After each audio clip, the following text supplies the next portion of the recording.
What is good, everybody? Welcome to the Gold Diggers podcast. I'm Rob Stats Guerrera. Michelle Magdziuk is here. What's up, Michelle? Hey, hey. I know you're very excited because we have a very special guest today. As you can see, if you're watching on the YouTube page from Up and Adams, Kay Adams is here. What's up, Kay? Hi, Stats. Michelle, nice to meet you. Congratulations on the new podcast. And I'm so lots to talk about. Yes, Michelle has been texting me since 5:30 in the morning about what should we ask Kay? When do I need to be ready to go? She's dressed up extra nice today. She rearranged the whole studio for you. Wait, I like this Niners sweatshirt. Can I see this? I like this. It's from Homage. I was saying it's sold out, but I wish a lot of women that listen to our podcast are like, where do we get this? I'm like, they need to get more in. It's the comfiest sweatshirt of all time. So can you give me, what is it called again? I'm buying it right now. What is it? It's Homage, but it's spelled Homage. Okay, yeah. Got it. Stats, I'll get you one too. Don't worry about it. I got you. Yeah, love that. Love Homage. We got 49ers stuff to talk about. We have other cool stuff. You were at the Oscars, Kay, which is freaking awesome. Weird. I have 1,000 questions about that. But let's start with the 49ers since we are a 49ers show. Just in general, the quarterback conversation has dominated everything. What do you think they should do at quarterback? What do I think they should do? I think they should, listen, do you want me to be honest? The Jets and the Packers are in this insane standoff that I'm not kidding. It's not going away. And it's going to linger. From what I know, it's going to linger for a minute because everybody's got a little leverage. And it's a bit of a standstill. If you're the Niners, I mean, now you can't do it because you added Hargrave. But I'm annoyed that they didn't go for it because it would be this window, whatever, even with the quarterback drama that they had and the mishaps and the adversity. Like, this is the window to win a championship. If you don't do it this year and you don't make the right decision, you're out. So in my head, the whole time I was like, Niners, get in there and get Aaron. He wants to come there. He'll play nice. It's a loaded team like he wants. It's where he wants to be. And I was really surprised that I didn't hear more about them wanting Aaron Rodgers. Were you surprised at that, or did you not want him at all? I can't stand him, but yeah.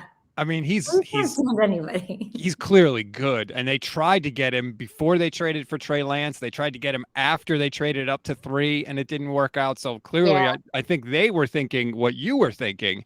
But yeah, it doesn't look like that's where they're going now. They like the cheap quarterback room. So I mean, I know that you are. There's a lot of the I always look at the context clues of what's going on and what's not being said and how people are reacting to it. And the Darnold pickup and all these other things, it's really signaling, right, that Purdy is the guy. I don't know what that means in the indictment and the spotlight that it is on Trey Lance, but Purdy would be the decision, right? And I know that you're high on Purdy, Stats. Well, I'm kind of team Trey. I mean, Michelle, I don't know what you think, but I would like to see Trey get a chance. Give him a chance. They've bought this new car and they haven't taken it out of the garage yet. It happens a lot in the NFL, Michelle. We're both team Trey Lance. Really? I thought we are. I thought you were team Purdy. Okay, tell me this. Give me the sell so I can do it. I can on my show be in the right world here.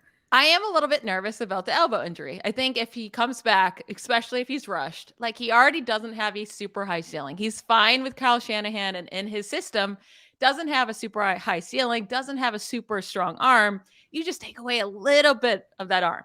And especially in the first year when he's back from the elbow injury, I do think you take away a little bit of that floor and he doesn't have a super high ceiling. So try out Trey Lance, give him at least a half a season. He has no playing experience.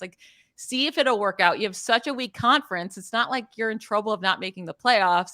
I think he has such higher potential that you need to go with Trey and Sam Darnold, get out of here. If I have to watch him to play one game, I'm not watching it. I am the biggest Sam Darnold hater of life. Maybe they're bringing him in for a reason, right? They're bringing him in. There's the huge health concern. You guys have had that for years with Jimmy Garoppolo, and it's not a concern that's not warranted because you've seen the amount of games missed and time missed. Now, I like to, you guys are in it so much more than I am. What I see is, and what I hear are so many people love Brock Purdy on that team. So when I see George Kittle, when I, see a Christian McCaffrey and catch up with them, it's not that I'm hearing bad things about Trey Lance. It's simply that I'm not hearing the same caliber of buy-in from a team. And I think if anything in the past couple of years has shown us, you can talk about, the floor and the potential, and you can talk about what, the X's and O's of it all, but that really matters. And we sort of like forget about the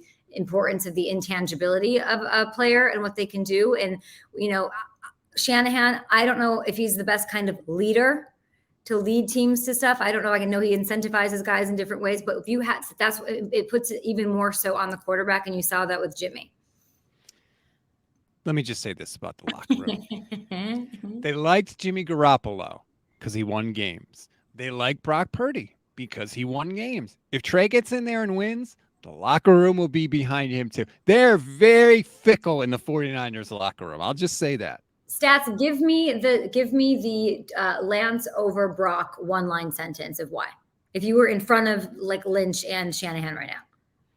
Because Trey's ceiling is higher than Brock. Yeah. Brock it's going to be kind of like the same thing with Jimmy, right? Like if Kyle dials up the right play at the right time, most of the time Jimmy was okay to hit it. But if things don't go as planned, there was nothing there. He couldn't do anything about it. Where I feel like hopefully, and we don't know this, but hopefully Trey would be able to extend the play, move out of the pocket, and make a play when nothing was there.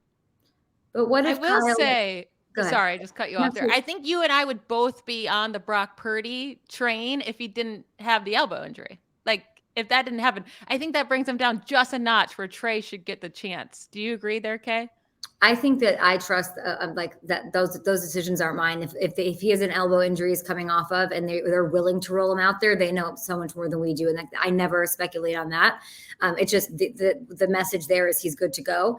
What if they don't want upside? Like in a world of, do we swing for an Anthony Richardson when we can have a Bryce Young in a even more watered down, no Aaron Rodgers, no Tom Brady NFC? Don't we need the guy that like we know can just do this? Do we need the roller coaster potentially? Do we need the amount of parity? I'm not saying he's got a floor, maybe like Anthony Richardson might. It's a weird comparison maybe to make, but maybe they just feel more confident in Brock Purdy. And let's not pretend, and granted they've got to, maybe do some things on offense and maybe rework that McCaffrey deal and like maybe add a tight end and certainly, address the offensive line a little bit. For I don't know if Trent's going to stay around. I don't know how long he's staying around. So there's a lot of things to be done there, but maybe they just need someone to man the ship. I'm done figuring out how Shanahan works. I just know that his legacy is being affected by every loss. And so he needs those wins. And so when you're saying they like him because he wins, like, yeah, that's a pretty good reason to like somebody's stats. Were you going to say something, Michelle? I want to know your true opinions, Kay, on Kyle Shanahan. I'm known on this podcast to be a little bit of a hater. I think he's a really good offensive play caller. I think he's inconsistent and some decisions he makes, I feel like he holds grudges. I don't know. He's just way too inconsistent for me personally. Yes, I think he's good overall. He's okay. What are your thoughts? Is he my favorite coach to interview? No. Is he pretty does he carry himself in a way that he has multiple Super Bowl rings? Sure. And that certainly rubs some people, I think, in the media a little bit wrong. But I always default to what I know. And what I know is fact is that the guys love him. And not every guy maybe, but guys love playing for him. I sat next to Nate Burleson for 5 years on the set of Good Morning Football, and he could not speak more highly about Shanahan and the buy-in. And if you think that doesn't matter, like Patrick Mahomes can do great things, but it's buy-in. It's what, Andy Reid had a lot of things people couldn't believe either and didn't like his decision making. And you can say that about Andy, and you can say he doesn't know what to do with the timeout, and you can say all of that. But it's true. Like that was what haunted him until now. Yep. All of a sudden he's going to be potentially one of the best coaches. He is one of the best coaches in all of NFL history. So I try not to, I guess, judge on that, but it's the way that these guys embrace and buy into their coach. And a coach isn't, and granted, Kyle Shanahan puts it on himself because he's a play caller and the mastermind, but it's so much more than that. And I think, whatever it is, it's not Mike McDaniels, but it's that same, like, I'm cool. My kid's name is Carter. I named him after Lil Wayne. Like, for whatever reason, it seems to work for him with these guys in that locker room. What do you think about that, Michelle? Why does he always start so slow? I feel like the 49ers always start so slow in the season. They always have a bad record. And then also the championship game this year really rubbed me the wrong way. I know he was put in an impossible situation, right? Like all of his quarterbacks went down. You were stuck with Josh Johnson, and then he even got hurt. Like, I get you had nothing, but then you decide to put in Brock Purdy, who can't throw, he can't run, he can't do anything. So you're basically playing 11 players versus 10 players. You completely gave up. You didn't throw it all. But if you're not planning to throw it all, then at least put 11th player on the field that can do something. So you're playing 11v11. Michelle. He gave up. He gave up. I got so hurt by that. He gave up. Have you ever heard of I mean, you got to let it go. I can't let it go. I'm trying to remember the beats of that game and the Josh Johnson of it all. And it is, I'm not trying to play a therapist here, but you need to let it go, A. And two, the Shanahan thing could be as simple. I think I've told stats. It's like a trauma. He's gone through trauma, and I don't know if he deals with that. I don't know if he visits with somebody that can talk to him about that, or like at least work through it, maybe with somebody or on his own. But 28-3, all these close things, like the world is like he starts slow, I think, because of that. It's infuriating. I'm with you on that. I don't quite get it other than the fact that he doesn't want it to get out of hand. I don't even know, like, is putting too many points up on the board, giving you, 50 shades of 28-3. And so you don't want to get there.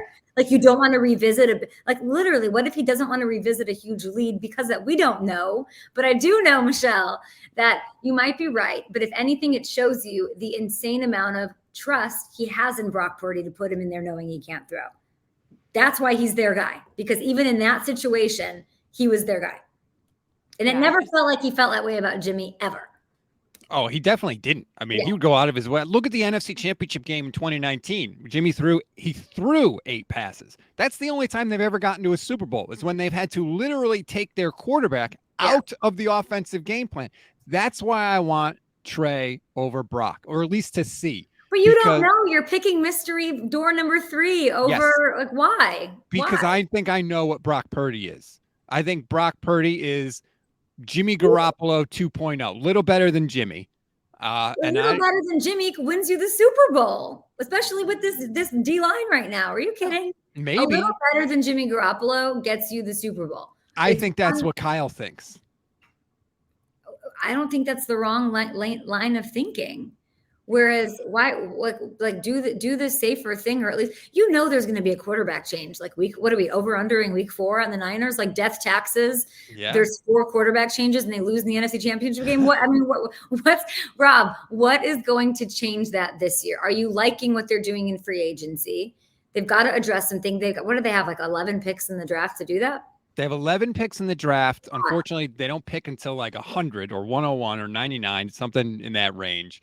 Now's the time to be greedy. The whole NFC, other than the Eagles and maybe the Cowboys, but we've kicked their ass for 2 straight years. So I'm less worried about that. You played the Eagles this year, don't you? Yes, hopefully they do play the Eagles this year. Yes.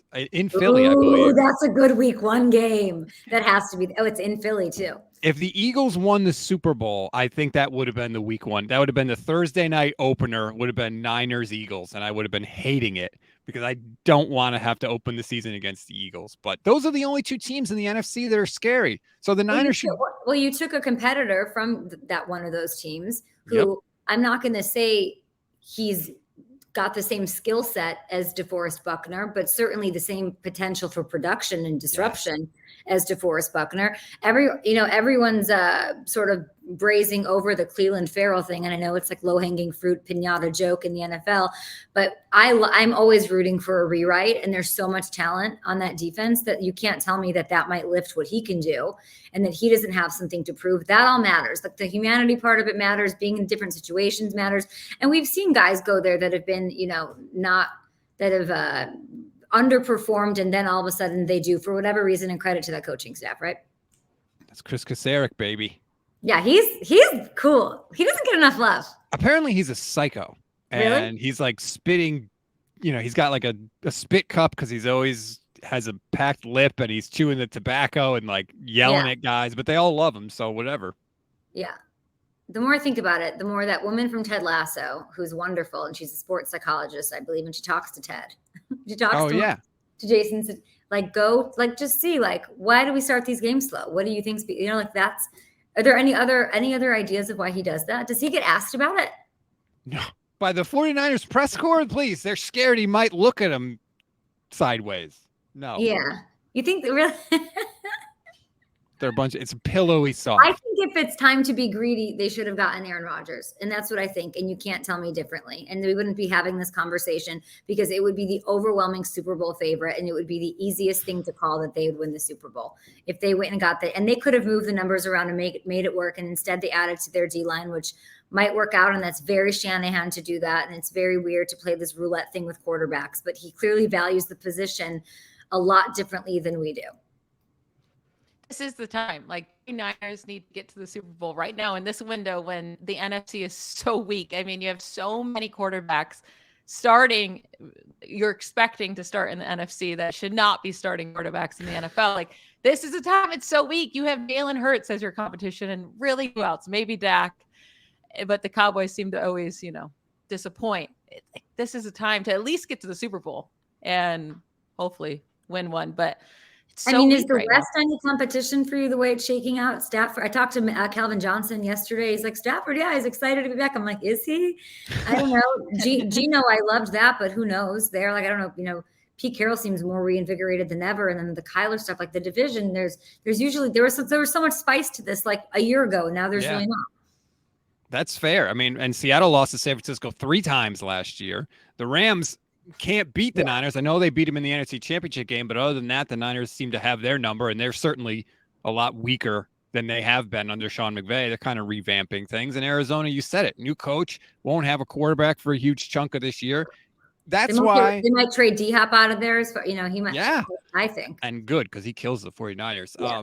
But that's why if there were ever a year where you could survive kind of the ups and downs at quarterback, it's this year. Because if you win 9 games, you're probably in the hunt for the division, and you're definitely going to make the playoffs in the NFC. So you could kind of take the whole regular season as like a learning period for Trey and Brock, because both are young. You're going to be able to survive that, especially with that defense in the weaker NFC. Yeah. When do you think he'll just, has he said it's Brock and Brock only, or is he just being weird as usual? I haven't checked in on this.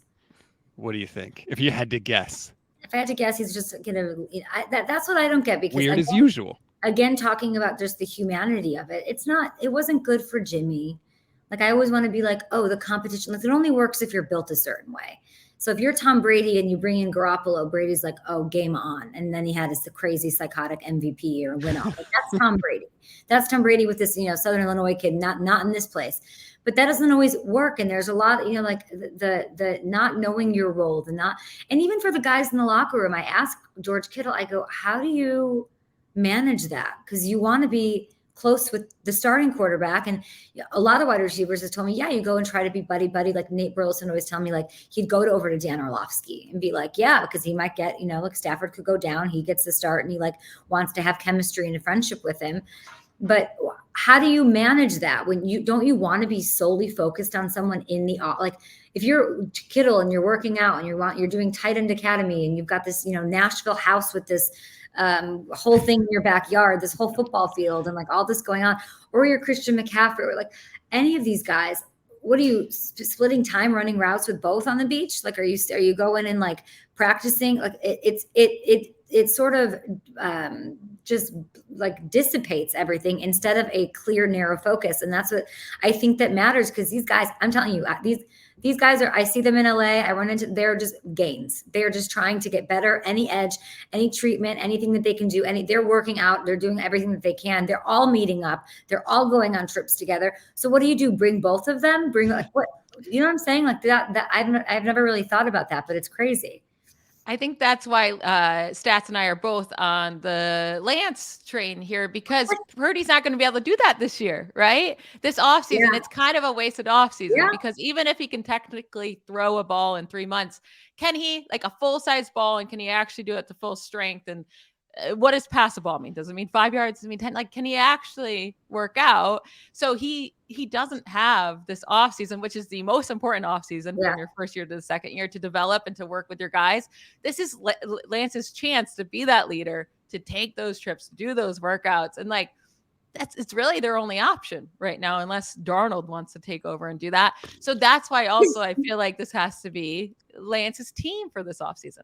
You guys, the numbers or we forget, you're talking about the NFC Championship game. So now I'm going back in my Rolodex here to this.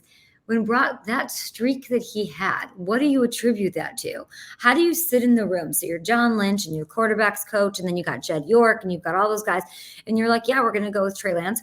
Why? Because we spent a high draft pick on him? Because he's like healthier right now? Because like Trey Lance has the most work to do in that regard to get those guys on board, because I'm telling you, those players are for Brock Purdy. And granted, they would go to battle for Trey Lance if it's the guy, but I'm not hearing as many of those things. I'm not talking about anybody specifically or the Kittle. I didn't even ask Kittle about them. I asked Kittle how he manages both, and he's like, it's a job. Like you go out there and you do it. And I'm sure they all do it really well. How do you sit in that room while you're drinking your like 9 Red Bulls and say, yeah, Brock Purdy, these numbers were great, and he's out there breaking records and winning games and putting up crazy numbers, and got, he's a leader, he's got poise, he's got all this, but we're going to go with Trey Lance. Like it doesn't make sense in that room. I agree that if Brock was healthy, they would have to go with Brock, because but you don't know if he's not going to be healthy. You don't. Stats like that's like you don't. What do you know about that? Here's what I know. I know he had to wait 40 days between when he got hurt to have the surgery, because the swelling was going to go down, and he's not supposed to be ready to go at the earliest 6 months from when he had the surgery. He had the surgery on March 10th. 6 months from March 10th is September 10th, the first week of the season. So he's definitely not going to be ready to go week 1. And so Trey's going to have to. So they kind of have a little, it's almost like a built-in excuse, right? Like, well, Brock is still coming back, so Trey's going to have at least one start. And if I'm Kyle, what I would say to them is, 1, I got to do what's best for the team. 2, I think Trey can do everything that Brock did and more. That would be how I would sell it to them, because I think that he can. I think that most of Brock's plays were a result of Kyle dialing it up, getting guys wide ass open. And I think he can do that for Trey too. But Shanahan can build a game plan for both. He's shown it. And I don't know, maybe it's like, that's why he does it, because he wants to flex and show that he can open it up for both guys. But I don't know.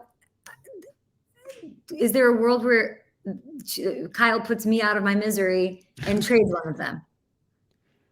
I don't think, not this year, because Trey would be more expensive to trade than he is to keep this year. And Brock makes no money whatsoever. And you're going to have a hard time trading him coming off of the injury. So I doubt that happens. But you're right. Like, we all would like just this quarterback uncertainty to be over. I mean, Michelle, has there been a show where we haven't talked about the quarterbacks? No, I'm so excited that Jimmy Garoppolo is finally gone, so we don't have to talk about him. Oh my gosh, I love Jimmy. This is why you two get along, because you hate Kyle Shanahan and you hate Jimmy Garoppolo. And now it's not even about hating Jimmy, just the everything around it, just having to talk about him. Is he staying? Is he going? And he always ends up being a starter. Also, the smile he had on his face after Trey Lance got hurt. It's up there. Another thing I need to talk about in therapy. Clearly, I think he's so like not present in that. I don't think he's like he does not consider those things when they happen. I'll say that, because just even when he was a lot younger, when I was covering the Patriots in New England, but that's just like his factory setting. Like he is. Meaning like his default, like his resting smile face is like handsome, charming Jimmy Garoppolo, like no matter what's going on. So if you could, Michelle, let go of the NFC Championship, get the name Josh Johnson out of your head, and then and you're 11 and 10 guys, blah, blah, blah. Just let's move on to this year. I think positive vibes are going to be a huge part of it, Niners Nation. Can I just say, we don't know for sure that Jimmy's gone yet. He was supposed to have his press conference yesterday. It's been delayed. And I'm hearing rumors that maybe he failed a physical. I don't know. Are you kidding? I know he hasn't, at least as of yesterday afternoon, Mike Florio reported that he hadn't signed the deal, that it wasn't official yet. So all I'm saying is, look, it's the Raiders number 1. It's Jimmy G number 2. And it would be so on point for the 49ers to all of a sudden wind up with Jimmy Garoppolo again. In August, though. It wouldn't Yeah, happen now where it would like be helpful whatsoever. It'll happen like August 7th, and you're like, wait, there's 4 guys playing for this. Yeah, I'm not seeing that. I did not know that was going on. And again, it may all be resolved at some point this afternoon, but Yeah. so Michelle, get ready for an instant reaction podcast. Jimmy Garoppolo is not a Raider after all. If we have to talk about him on one more show, I'm done. I'm You guys quitting. know them bringing in Darnold means it's Purdy, right? Isn't that a fair assumption, Rob? I think it means Purdy starting on the PUP list. Mm. And they needed a second quarterback. I mean, there was a report that the Niners offered the Jets a first rounder for Sam Darnold back before he ended up getting traded to the Panthers. I think Kyle really, really likes him. And I think he liked him coming out of USC. And you talk about that emotional scarring with Kyle. Like, I really think Kyle thinks that if his quarterbacks don't get hurt last year, they win the Super Bowl, or at least get to the Super Bowl. Don't so I you? think Maybe not. Philly was really good. I would have really liked to get a chance to watch that damn game. I'll tell you that. Yeah. You guys need a corner. Yes. What's going on there? I'm getting all my information from you guys. Who's that? Is it a free agency thing, or is it one of these 11 picks? So they signed Isaiah Oliver from the Falcons. He's probably going to be their slot corner. So they'll have Mooney Ward on one side. They'll have Diamondor Lenore on the others, on the outside, and then probably Isaiah Oliver. But they do have 11 picks, and they don't have 11 roster spots available on the team. So they're going to move some of those picks, I think. I wouldn't be shocked if they moved up into maybe day 2 to try and take somebody, either moving some of the picks this year and maybe some of next year's picks. Michelle's got me all hyped up on Sam Laporta from Iowa, the tight end. So now I'm like, let's go. Let's get Sam Laporta. He's like my draft crush. Well, everyone the Niners got what they want in free agency with helping up the D line and doing anything that they could to make it like a complete misery fest for Stafford and company in that division and everywhere. And now you have to, I would imagine offensive line. I would imagine corner is something, and all of Niners fans want that tight end. They want that number 2 tight end. And Laporta, you said, Michelle, had too good of a combine to last to where the 49ers are picking now. So if they want him, you think they're going to have to move up? Oh, for sure. I already thought it was a reach for him to last to the late 3rd, and then the combine happened. He's going to go in the 2nd round. Damn it. What did he do at the combine? Just insane. Yeah, he had a really great workout and made some nice plays on the field. 4.59 second for 4.5. He ran a 4.59. Okay, he's an Iowa product too, so they're just going to talk themselves into that. I think he'll be a 2nd rounder. I was hoping he'd fall to the 3rd, but after the combine, he's not going to. 4.59. He's the most complete guy. Now I'm just trying to think, like, you get to the Super Bowl, you get out of this watered down NFC, and then you're taking on the Jets and Aaron Rodgers if they take off, or you're taking good. Yeah.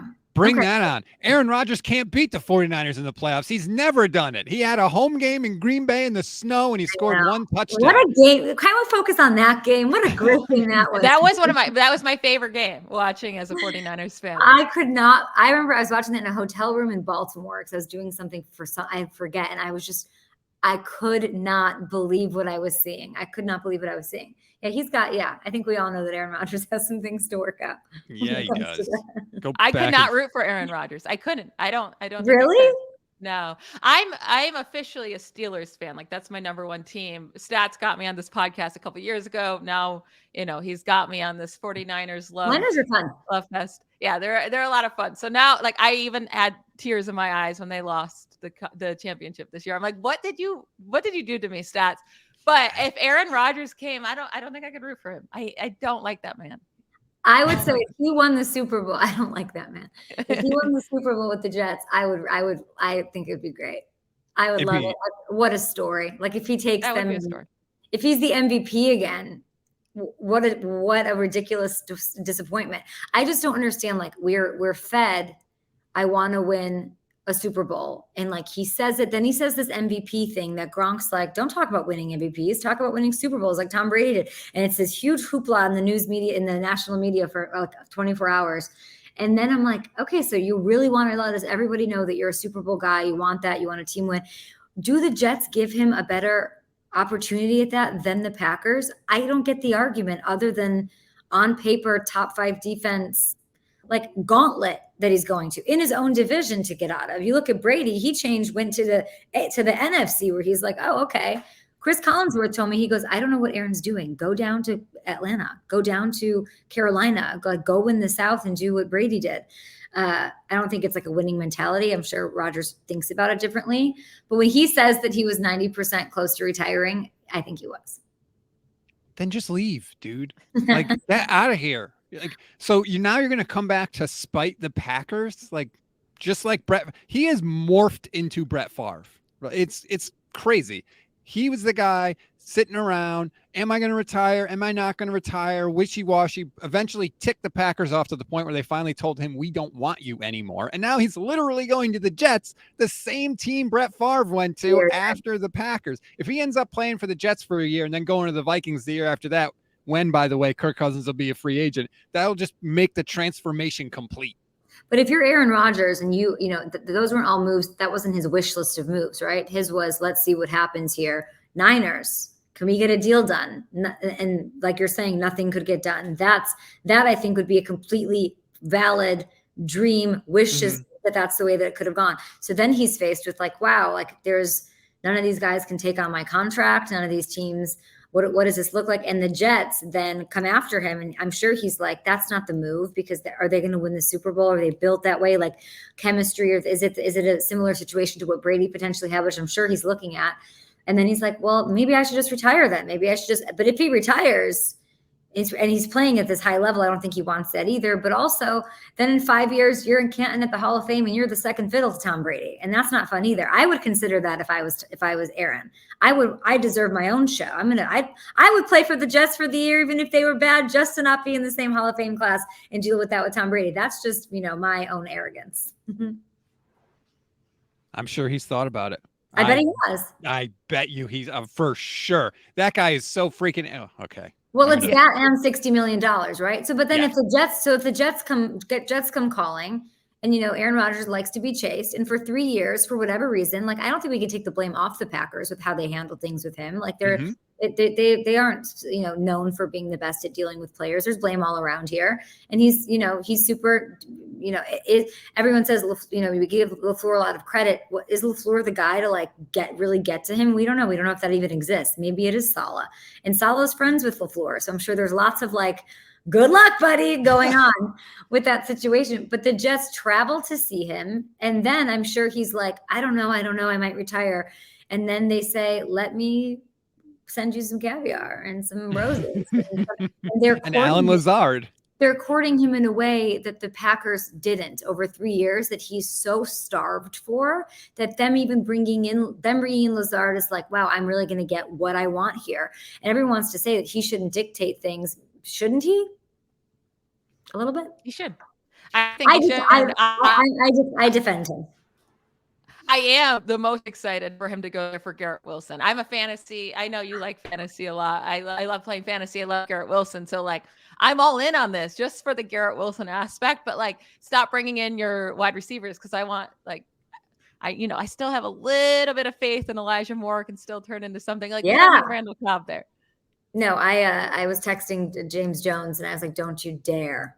Don't answer the phone. Don't or who Jordy Nelson. I was joking with a guy that works at the New York Post, this guy, Brian Costello, he's incredible, about, he's like, the media is going to eat him alive. And I go, no, part of his wish list is that you all have to enter and you get saged with Palo Santo before you go in. And he's making you guys keep a 5-minute journal every day. And everyone's going to there's a sound bath every day before the media session breaks out, because he's just going to get what he wants, whatever he wants up there. It's just true. That's been the issue. I'm done talking about Aaron Rodgers. He makes me so crazy. I want to hear about the Oscars, Kay. You were at the Oscars. Yeah. What is it like going to the Oscars? It's really special, and I'm very blessed to have gone to some pretty cool events, but this one was larger than life, and it's one of those things where you see it in Technicolor. It's like watching The Wizard of Oz, where you get there and yes, everything's so gold and so red and so sparkly and pristine and perfect, and it's a really special night because everyone in the auditorium sits with, and it's just like a normal, you're going to a big movie theater, and everybody sits with their group for the movie. And so the people who are nominated, like the actresses or the actors, they're in the first 2 rows. or the big directors or whatever. And then but everybody's invited to the Oscars that works on anything that's nominated, or a major category at least. And so when, somebody wins, when Brendan Fraser wins, this huge crowd erupts in the back. You don't see it on TV. And they're so emotional. These are the people who sweat over this movie. These are the producers and like the cinematography team and the design teams and all the, and so I sort of sat more towards the back where I got to watch that unfold and all those pockets of people just get up when, somebody won one of their awards. So it was super special. Everyone was so beautiful. I met like Halle Berry and Salma Hayek and like all these like insane people. It was so intense. And then I was looking for Julia Louis-Dreyfus because it's the only person I wanted to meet. And I would like melt if I met her, but I could not find her. And then I went to something called the Vanity Fair party after, and it was insane because it was every powerful, influential, beautiful person in one room looking better than they do all year. So it was very intense and very like, there's Jeff Bezos, and I was very intimidated. So I'm there and I just saw, and I look over and Travis Kelce is eating an In-N-Out burger over there. And I'm like, zoom. And I ran over to Kelce and made him talk to me. And then on my way out of the party, at the valet stand, I turn and, it's 2, 3 in the morning, Robert Kraft standing there. Nice. Standing there just like going home, and I'm like, you're an animal. I love you. It's great. So it's great. You live a wild life. No, I really don't. Right, Kay, you were in that room with all those beautiful people. Like other people are like, Kay Adams was there. Yeah, nobody was like, I've never, how they say people in Hollywood are like smaller, Yes. like shorter. That was not the case. I was like, oh my God. Everyone's towering over me. I just could, because it's a lot of models, and they travel in packs and herds. And I'm just getting like shuffled around by them. It was quite an experience. One that I'm glad I saw conquered, and I don't think I'll be back. To make you feel better, if I was at the Oscars and I knew you were there, my only focus would be, where's Kay Adams? I want to meet Kay Adams. I wouldn't have cared about anybody else. So that's so nice and unhinged. You really have a lot to work through, Michelle. That's what we No. Thank you for that drop. That's going to live forever. Oh gosh, Stats. I miss Stats and his drops. Stats is lethal. You can't say anything or he'll use it against you in the court of podcast. Yeah. Anytime I say the word balls. Okay. It's like a child. It's not my fault you say it a lot. We are talking about football, so that's true. Amazing. I love that. Before we let you go, Kay, I want to tell one story. I don't know if you remember this. So Kay and I worked together at NBC in Stamford, Connecticut, which was a train ride away from New York. And you would work and do the shows. I thought you were going to say train wreck. I was like, wow, Stan. No. We would do the shows, and then afterwards you would get on the train and go back to New York. And I would drive you and Eric Casilius, who we used to work with. I would drop you at the train station, and then Eric and I would go home because we lived in the same town. And like it was like 10 o'clock, 11 o'clock at night, and I was driving, and I will be honest, I did not exactly observe all the rules of the road. And one night we got pulled over. Do you remember this? I remember all of those rides because I could not believe that after such a long day of work and talking on the radio, Eric could still talk so much and had so much to say after, I was like always inspired by that crazy energy that he had. I remember we got pulled over, and then what happened? So we're getting pulled over, and I'm like, oh no, here we go. Of course, I'm driving. Cop comes to the window, license, registration. You were going so fast, which for the record, I definitely was. And he's about to give me a ticket. Like it is clear. And all of a sudden, this sketchy hobo appears like out of nowhere. And we all kind of look in the rear view and we're like, what's going on with that guy? And I could see the cop is checking, constantly looking at this guy. And I don't know what the guy was doing, but he distracted the cop enough. So he like threw the license back at me. It was like, slow down, and left to go deal with the crazy hobo. And I didn't get a ticket. I don't know if you can use that. I don't know. I don't know that part of the story. I remember Eric, who's a lawyer, quickly being like, and trying to work on it for you. And that was not, I remember very much it not working. I was getting a ticket. It was going to happen. And for some reason, the cop was distracted by this guy. And so we didn't get one. And I got out of there as fast as possible. We dropped you off and we went home. I miss some of those nights Yeah, sometimes. I don't know that I ever properly thanked you for all of those rides. You were so kind. There wasn't a shuttle that ran at that late at night, and it was always like between 10 and 11 or 11 and 12, and it was an everyday thing that you guys would like. And then you guys would wait and make sure it got in, and it was very, very chivalrous and very sweet and very respectful of you guys. And then I also remember. Do you remember a time that there was a snowstorm that we all stayed at a hotel? So it was snowing, Michelle, and there was no hotels left. And so we're like, we can't. I lived an hour away. I don't think the trains were running. And so we had to find a place to stay. And the only place we found was this like bed and breakfast. like honeymoon suite bed and breakfast. And there were like 5 of us. Now I don't have, by the way, I'm like stealing popcorn from NBC to eat at night because I don't have any money. Like I've got nothing. I'm sleeping on people's couches. I barely have an apartment in the city. And I'm thinking to myself, like, how do I get a hotel? In my head, I'm like, they're going to get me a hotel. This is insane. We went to Target first, right, Stats? Yep. We went to Target and we all bought pajamas. I still have those. Eric bought everything because I remember being like, I can't afford, like, I'm not just like buying burner pajamas for no reason. I'm not spending $100 at this Target. He bought all of this stuff. It was basically one of those things where supermarket sweep. He was like, go buy whatever you want. And we brought it to there's like Cheez-Its and Funyuns and like all sorts of stuff. And then I don't even remember. We like went to this bed and breakfast and it was very weird. So we get to the bed and breakfast and they will only let 2 people stay in the room. And there was 4 of us. It was me, you, Eric, and the coordinating producer, Matt Casey. And we're like, there's nowhere else to go. It wasn't like we can find another room. And so I'm like, Eric's like, we're going to sneak everybody into the room. And I'm like, oh God, I'm such a wimp when it comes to that stuff. So I was like, look, I don't care what you guys do. You're putting me on the reservation and you're putting Kay on the reservation. Yeah. And if you guys try and sneak into the room and you get caught, like, I don't care what happens to you. I'm staying in this room. And so we put our names on the reservation, and I don't know how he did it. I don't know what Eric It's Eric. It's Eric, yeah. But we all ended up in the room, and so we ended up in the room. And Michelle, can you imagine? Can you imagine that I'm like, what is? I'm new to the game. I'm like, I'm just in this hotel room with these 3 men. What is happening here? Did you get the bed and everyone else had to sleep on the floor? Like what happened? You probably remember better than me. I don't remember. Yeah, Kay was in the bed. I was on the floor.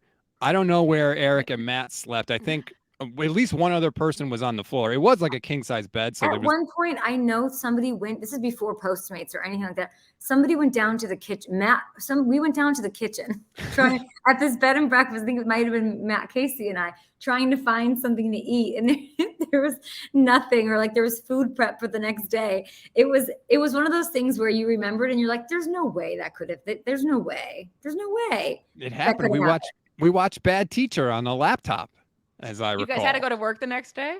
Yes, we watched Bad Teacher. I woke up. I was mortified because I was like waking up in this like a youth hostel in Croatia with these random people. And I remember I could not get out of there quick enough. And I had them drop me off at the mall. And I went to H&M. And I was so annoyed that I had to buy clothes for work from H&M, which I should probably, if I was smart, would have expensed, or I would have been like, I'm not working today. I'm going home. But I didn't do that. That was one of the craziest stories of my sports history. That's a thing that happened. That is a real thing. I spent the night with Kay Adams. That's how I'm going to. And I'm gonna love that. Yeah, that's true. Well, thank you so much, Kay, for giving us so much of your time. We really appreciate it. At Hey Kay Adams on Twitter. You could see her, of course, on Up and Adams. You're everywhere. You're at the Oscars. You're on Up and Adams. There's no place where Kay Adams is not, especially where football is being discussed. So thank you so much. Well, I'm happy to be here. That's where I am. And you guys are kicking butt. And I feel bad that I didn't share. You guys gave me way more information than I gave you, but it was fun to listen to that and absorb that. And Michelle, it's really lovely to meet you. And Michelle, you got to come on the show. You guys should both come on at the same time. I would be so down. It was so nice to meet you. Nice to meet you guys. Bye. Good luck. Do something with those draft picks. Whoa.